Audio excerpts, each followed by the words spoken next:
बैठे का दी सासू चनना पीढ़ैया, बैठो समधि राम के पूत जी।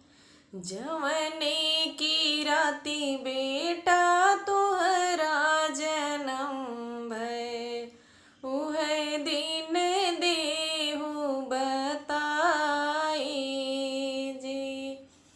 इतनी बचन सुने दुल्हे कवन रामा, घोड़े पीठी भैया सवार हो। एक बन गए दूसरे बन गए, तीसरे में पड़ी गए मकान जी।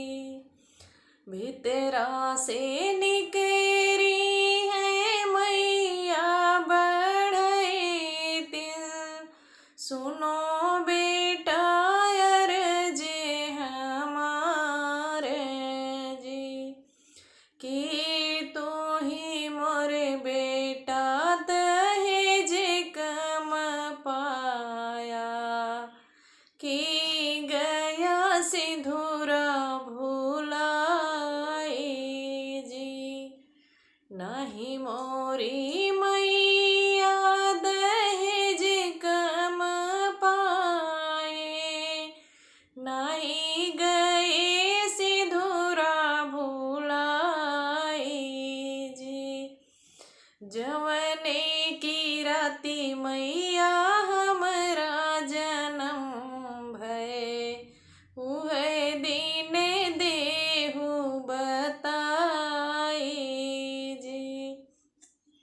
मंगल की राती के पिछले पहरवा, उह दिन दिया बताई जी। बैठे का दी सासू चनना पीढ़ैया, बैठो समधि जी के पूत जी।